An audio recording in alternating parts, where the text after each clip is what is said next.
Olá, amigos do campo, sejam bem-vindos ao Circuito Rural, canal que traz até você informações, entrevistas, análises e comentários acerca dos principais assuntos do agronegócio.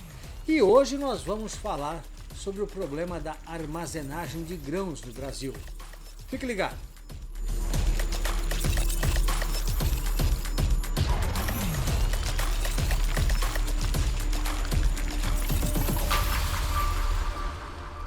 A colheita da segunda safra prossegue no centro-sul do país, como é o caso do Paraná e Goiás, mas em Mato Grosso o trabalho já terminou.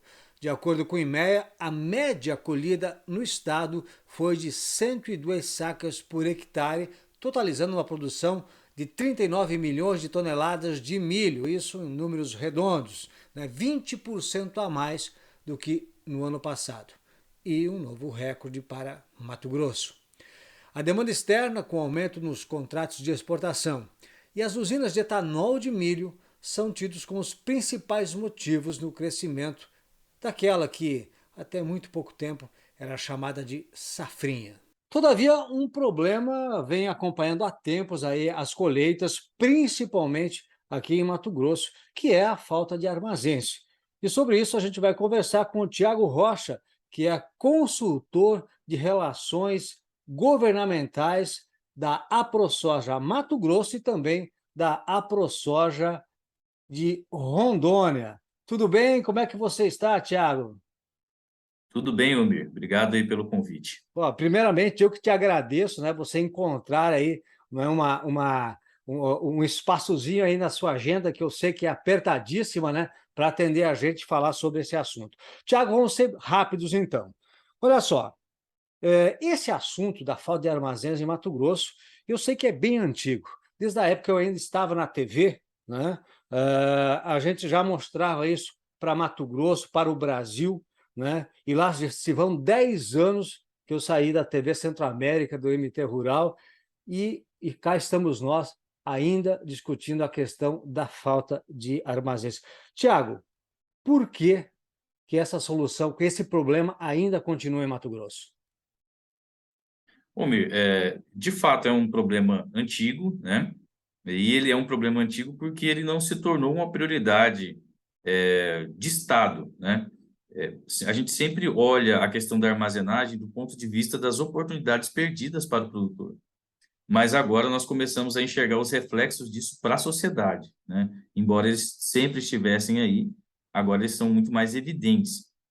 Uma guerra comercial, por exemplo, entre dois países, onde há suspensão das atividades econômicas aí, do transporte, entre eles, 2, 3 meses, como aconteceu entre a China e os Estados Unidos, nós não suportaríamos nenhum, se isso fosse em período de colheita, né? E quando nós estamos falando em produção agropecuária, nós estamos falando da base da economia. Se nós não temos como guardar esse produto, nós estamos, evidentemente, numa situação de fragilidade, né? Nossa segurança alimentar está frágil. Esse é o primeiro problema, né, em caso de uma guerra comercial. O segundo, ele já está posto. Então, um país aí que produz em torno de 130 milhões de toneladas de soja consome menos de 50 milhões de toneladas de soja. Produz mais de 115 milhões de toneladas de milho, consome internamente menos de 80, 77, 75, por ali. Então, você tem um excedente muito grande de produção e consumo interno, mas em determinado período do ano, o governo federal ele precisa utilizar de estratégias, muitas vezes até não exitosas, para tentar trazer esse produto para dentro. Como a gente vivenciou aí no histórico aí presente, né, recente, a questão da desoneração das importações de soja e milho, na tentativa de atender o mercado interno. Então, parece um grande contrassenso, né? Como assim? Eu produzo muito, mas em determinado período do ano eu preciso importar esse produto, né? E aí surgem algumas estratégias utilizando aquela lógica, né? Não é simples. Um problema complexo dessa natureza não tem resposta simples. As respostas são igualmente complexas, né? Então a gente ouve falar aí de taxação e tal, vou taxar a exportação para poder manter o produto interno. Não, você não vai manter o produto internamente. Você vai transformar esse produto, vai elevar a base de preço dele e a população interna vai pagar. O mercado internacional tem uma oferta e demanda muito ajustada para produtos alimentícios. Eles vão consumir da mesma forma. E quem vai sofrer é a população interna. É só olhar o nosso benchmarking aqui do lado, né? Argentina, né? Então, a solução para a questão da disponibilidade de produto o ano todo é criar condições para que os produtores possam armazenar o produto dentro das propriedades. Então, essa oferta de produto, ela será diluída no decorrer do ano e não ocorrerá no mesmo momento da colheita, como acontece hoje. Colheu, entrega, e aí o adquirente, especialmente uma trading, ela tem por estratégia comercial dar o giro de estoque. Então, ela precisa receber e mandar embora, receber e mandar embora. Se naquele momento o consumidor interno não está comprando, o internacional está. E é aí que ocorre o descasamento. Se os produtores têm armazenagem dentro das propriedades, notadamente, essa oferta vai ser diluída no decorrer do ano e isso vai beneficiar a população como um todo. Certo. Parece que a ProSoja possui um estudo de que apenas 14% da produção fica armazenada hoje nas propriedades? Seria isso Ah, ou eu estou enganado? não, está correto, sem olhar muito para a vírgula, mas assim, o Instituto Mato Grossense de Economia Agropecuária faz um acompanhamento junto conosco aqui em relação a esse cenário de armazenagem, e a gente olhando a base ali que aparecem os armazéns e tentando classificá-los como adquirentes, cooperativas e produtores rurais, a gente chegou à conclusão de que algo em torno de 15% ali seriam armazéns dentro de propriedades rurais. E a Conab confirmou esse número, ela tem um painel de indicadores que fica disponível na internet, deu 14, alguma coisa, mas abaixo de 15%. Certo. E aí, quando a gente olha o nosso principal concorrente, os Estados Unidos, ali está na casa dos 60% da armazenagem está dentro da propriedade rural. Já que você falou nos Estados Unidos, até esses dias, dentro aqui do circuito rural, a gente tocou nesse assunto, né? Inclusive, para quem não assistiu, a gente vai destacar depois desse programa aqui no card, mas qual seria hoje, Tiago, o nosso déficit em relação à armazenagem no Brasil? A gente precisa olhar o nosso déficit atual, né? E ver como que ele vem se comportando no decorrer do tempo. Você até mesmo citou que há 10 anos isso era um problema, mas ele vem se agravando a cada vez mais, né? A produção ela vem crescendo com a adoção de tecnologias, né? Com o manejo, então o produtor vem ganhando produtividade em uma velocidade muito superior ao aumento da capacidade estática.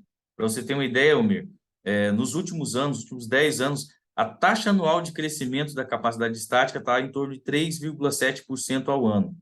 Para que a gente possa atingir o tamanho ideal, né, e evitar um colapso logístico até 2030, nós teríamos que ter aí 125 milhões de capacidade de armazenagem estática. Isso significa que nós teríamos que crescer a uma média de 22,5% ao ano, né? E sair de 3, alguma coisa para 22, alguma coisa Uhum. significa um comportamento completamente diferente, né? E aí a gente entra em questões em que, historicamente, a única política que nós temos é através do PCA, né? O último ano, essa última safra agora, esse último plano agrícola, foi anunciado 5 bilhões. A gente precisa ver a origem desse dinheiro, né? Porque ele tem alguns aspectos técnicos que pode ser que esses 5 bilhões não sejam acessados, né?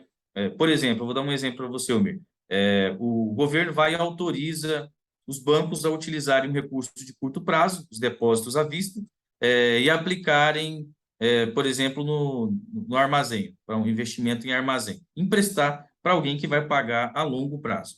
E o banco pode dizer, não, isso não faz nenhum sentido para mim, eu pego um dinheiro que o correntista amanhã pode me exigi-lo, né? E eu empresto para um investimento de 12 anos.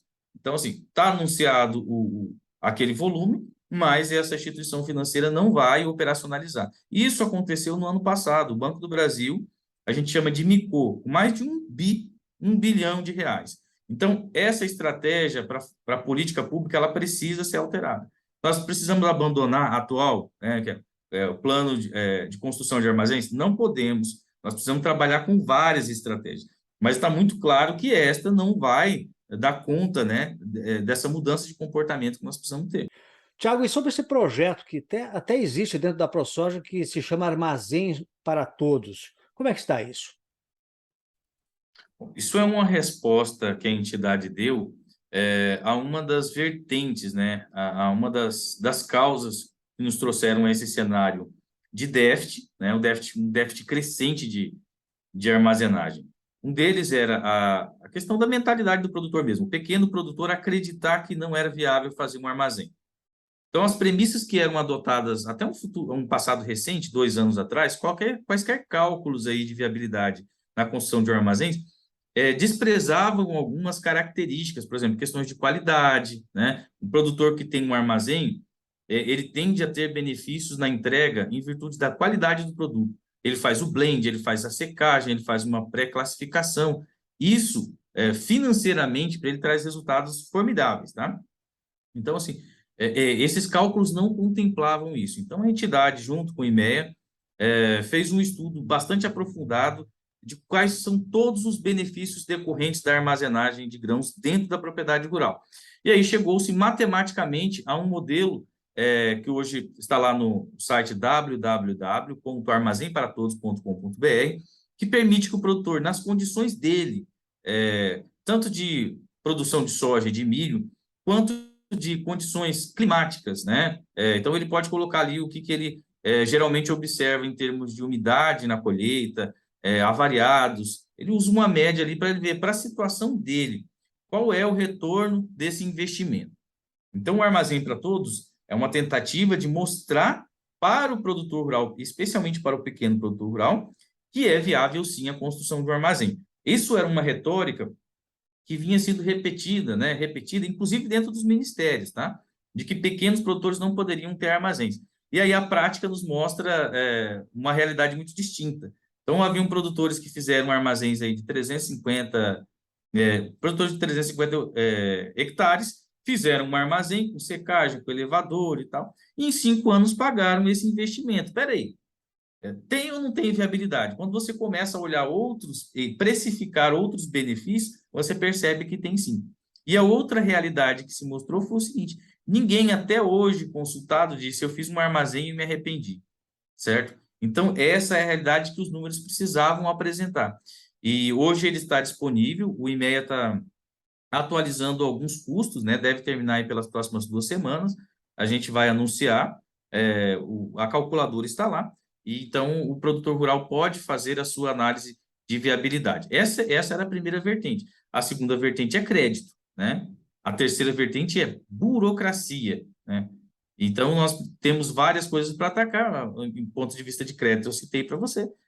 Do ponto de vista de burocracia, é muito difícil se fazer um armazém, porque você não lida apenas com um fornecedor, você lida com vários.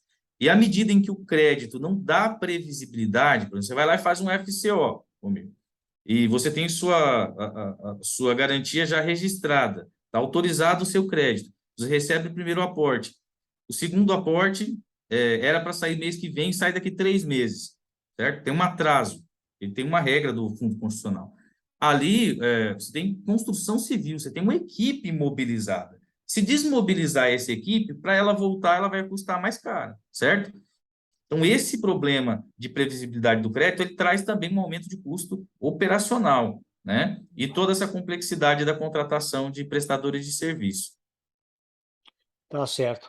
E assim, e a gente observa, a gente pegar, por exemplo, a segunda safra desse ano em Mato Grosso, né, nós tivemos aí, apesar dos problemas, né, em algumas regiões do estado, a questão da seca, teve a questão de algumas pragas como a cigarrinha e tal, ainda assim, quer dizer, foram quase 4 milhões de toneladas a mais de um ano para o outro. Quer dizer, isso aí, quer dizer, o crescimento ele é exponencial, né? E a demanda, né, aquecida agora, principalmente para a questão do milho, né, a demanda externa por conta dos fatores que você citou, geopolíticas, a questão de guerra e tudo mais, que acabou mexendo também com o Brasil, a questão das usinas de etanol que estão chegando, né, chegaram e estão chegando em Mato Grosso, quer dizer, a impressão que se tem é que vai aumentar muito a produção. Então, esse é um problema, como você já citou ali no início da entrevista, é um problema que precisa ser resolvido realmente, né? Não pode mais ficar andando, digamos, a produção sempre na frente da questão da infraestrutura, né? Exatamente. Isso tem que ser um problema, uma questão de Estado, uma estratégia de Estado, né? Infelizmente, a gente acaba vendo soluções mais enérgicas, mais drásticas para enfrentamento de questões como essa, quando o problema já está absolutamente instalado, né? Num cenário desse, 3 bilhões, que mais ou menos que é o que tem sido aplicado no programa de construção de armazéns, 3 bilhões para fazer frente a um problema desse é muito pouco, Qual que certo? seria o ideal, já que você tocou em valores? Qual seria o ideal? Vocês têm um cálculo?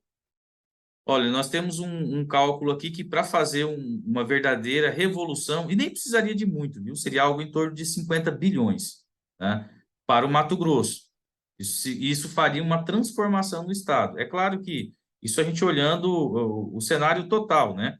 Mas se a gente tivesse aí 5 bilhões só para o Mato Grosso, que é o maior ofertante desses grãos, a gente conseguiria, né, paulatinamente resolvendo esses problemas. Até porque se você disponibiliza todo esse recurso de uma vez, você cai na burocracia, garantias imobiliárias, toda a questão de disponibilização de crédito. Então, também não seria viável você pegar todo o funding para resolver o problema e aplicar de uma vez, né, e disponibilizar ele de uma vez, porque ele não seria acessado.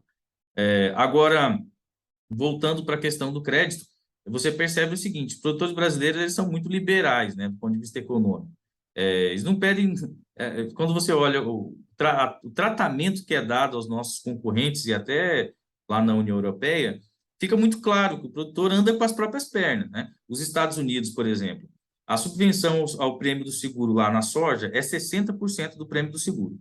Isso gira em torno de 19 bilhões de dólares. Uhum. E nós estamos falando aqui para armazém, e, na verdade, assim, o plano agrícola como um todo, o orçamento do ano passado é 13 bi de aporte do Tesouro. Falar, são 260, 280 bi. Não é todo esse valor que é aporte do Tesouro. Aporte do Tesouro é um valor muito pequeno, certo? Então, os produtores, eles, na verdade, pedem previsibilidade. O plano agrícola, basicamente, é entregar uma taxa de juros fixa. É isso. Enquanto os nossos concorrentes recebem um cheque nominal. Na Europa, para você ter uma ideia, Elmir, o PAC, Plano Agrícola Comum, ele é o que mais consome orçamento europeu. Uhum. Para o 2023, 2027, estão previstos 380 bilhões de euros. Isso não é dinheiro para a equalização de taxa de juros, não é empréstimo que o produtor lá vai ter que pagar. Não, é dinheiro na mão do produtor, é um cheque de até 100 mil euros por CPF, tá? E quando a gente vê essas estratégias, algumas notícias falando da redução de produção em um país ou outro, sobra alguma dúvida ali se realmente o cunho daquilo ali é do ponto de vista de sustentabilidade ou se eles não estão aguentando manter a agricultura deles, que realmente ficou muito pesada, né? Então é isso. O produtor brasileiro ele só quer previsibilidade. Enquanto a Selic foi a 3%, os produtores estavam pagando 6, 7, 8% de taxa de juros, seja no custeio e no investimento. Então, isso não é um dinheiro de graça, é um empréstimo que ele tem que pagar, né? Certo. E o que que vocês, para a gente encerrar, Tiago, o que que vocês preveem, o que que vocês veem para o futuro, um futuro breve aí? Várias estratégias vão ter que ser adotadas. O que a gente vê, infelizmente, é um estado de relativa catástrofe aí, no ponto de vista logístico, independente se vai ter ferrovia ou não aqui, isso não vai resolver. O produtor tem que ter armazém dentro da propriedade. Para ele é a independência dele.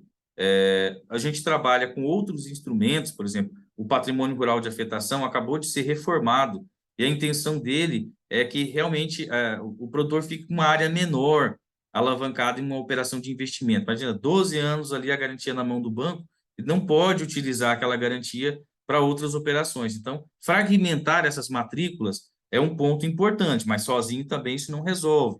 A gente precisa ter condomínio de armazenagem. Só que os condomínios de armazenagem eles são divulgados no plano agrícola, inclusive com uma taxa de juros favorecida. Esse é 7,5%, né? Grandes produtores têm 8%, 7,5%, 7%, para produtores até 6 mil toneladas ou seus condomínios de armazenagem e 8,5% para demais produtores. No entanto, condomínio de armazenagem só existe no papel, só existe na teoria, tá? Na prática, por que que não existe condomínio de armazenagem? Porque o fisco estadual, e não só aqui do Mato Grosso, mas de outros estados, entendem o depósito fechado compartilhado como um armazém geral. E aí aqueles pequenos produtores não aguentam assim, o enfrentamento que eles têm que ter com o fisco toda vez achando que ali há uma operação comercial, achando que ali eles prestam serviço de armazenagem. E o ônus da prova é sempre invertido, né? O fiscal vai lá, multa, e esses produtores têm que provar que ali eles não prestam serviço, eles estão só depositando. Então, há um pleito já bastante antigo da ProSoja. Esse pleito foi encabeçado agora, exatamente agora, Almir, Uhum. pelo Ministério da Agricultura junto ao CONFAS, e está na elaboração aí de uma minuta para um convênio do CONFAS que determine, olha, o depósito fechado não é um armazém geral. Por incrível que pareça, você tem que explicar isso numa norma, né, numa regulamentação federal para que os abusos no campo não perseverem, tá bom? Pois é, né, Tiago? Essa burocracia que no Brasil a gente sabe que é um problema seríssimo, né? Agora, Tiago, para a gente realmente finalizar, o produtor que estiver interessado em buscar informações, né, para ter o seu próprio armazém, você citou aí um site, ele encontra um monte de informações lá de ajuda para dar encaminhamento a esse projeto? Ele encontra, do ponto de vista de crédito, né, você tem uma análise individualizada. Esse produtor ele Sim. precisa ir até a agência bancária, entender como está o relacionamento dele lá. O que a entidade tem feito, por exemplo, fez com a Caixa Econômica e tenta agora dialogar com o Banco do Brasil, é que o banco desburocratiza a questão das garantias. Então, o banco precisa olhar aquela fração de propriedade que está sendo dada em garantia para a construção de um armazém, já considerando o armazém ali. Porque é diferente de eu te entregar 4 hectares de terra nua e em outro cenário eu te digo, não, esses 4 hectares vai ter um armazém de grãos numa área de região altamente produtiva, em que se esse tomador não pagar, e eu levar a leilão, eu consigo preço máximo ali, né? Então, assim, mostrar que há liquidez nesse tipo de investimento, aceitar alienado fiduciariamente os próprios equipamentos, né? Porque a indústria, em caso de essa excursão, em caso de inadimplemento, eles já retomam esses equipamentos.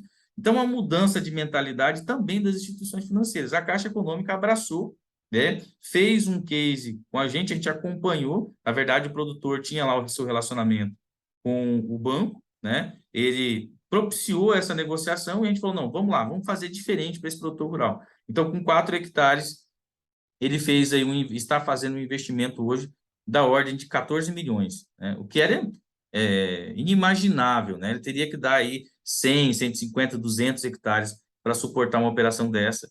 Agora a gente vê que, avaliando o valor venal e a liquidez daquele empreendimento, é possível sim a gente reduzir esse aporte de garantias. Bacana, Tiago. Vamos só destacar de novo o site dessas informações, como é que é mesmo que você falou?